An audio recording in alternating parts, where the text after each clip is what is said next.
Welcome to our lesson on the religion in the Middle Ages, where we're going to dive into the medieval church and talk about some of the things that made it special. Now, of course, we have to talk about the key locations where the church had authority in the Middle Ages. We have to look at who was in charge. And of course, we have to talk about why church was important to everyone and why the church had so much power at the time. At this point, the church had spread throughout most of Europe. There were local parishes and churches in most villages. There were even places where saints' bodies were held, considered important because they were for religious pilgrimage. A person could go on pilgrimage and earn more sympathy from heaven. Forgiveness for your sins, forgiveness for a loved one, all that good stuff, all about salvation. But of course, at the center of all this was Rome. The church stepped right into the empire left. Right in the center of Rome, they founded the Vatican City. This is St. Peter's Cathedral, the home of the Pope, the center of religion in the Catholic Church. But if we look at the Catholic Church hierarchy, we talk about a centralized structure. The Pope is on the top. St. Peter, one of the apostles of Jesus, was considered the first Pope. When he died, his mantle was passed on to the next Pope. The Popes are believed to hold the keys to heaven. They are in charge of deciding who goes to heaven, what is appropriate religious worship.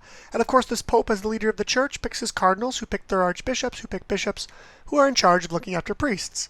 So all this stuff comes downwards and tells people how they should worship. All the authority comes from God to the Pope, and he spreads it out through all the people. Now your first shout out, pause your video and think for a moment. Who was in charge of the church in the Middle Ages, and where did the Pope's power come from? Well, if you read the second question, I've already given it away. The Pope, of course, is in charge of the church in the Middle Ages. But then also, he is the head of the church on earth. He has the keys to heaven. All his power comes from God. He is appointed as our first representative. But of course, with all this, we have to get down to the nitty-gritty, the local people. The local people would go to church services regularly, and this is where they would receive communion and confession. In the Catholic Church, it's important to confess your sins. And in the Middle Ages, if you died suddenly, which happened a lot, and you did not confess your sins, you might not make it to heaven. And that was on everyone's mind because death was kind of all around you. Plagues, accidents, wars, you name it. It's easy to die in the Middle Ages. But the church was also a meeting place. Local priests had a lot of connections with everyone. People came together and shared that identity. However, in this place, all services were spoken in Latin. Only the priest understood them. So if you had a question about what was said, you had to talk to your priest. They were in charge of being your connection to the God.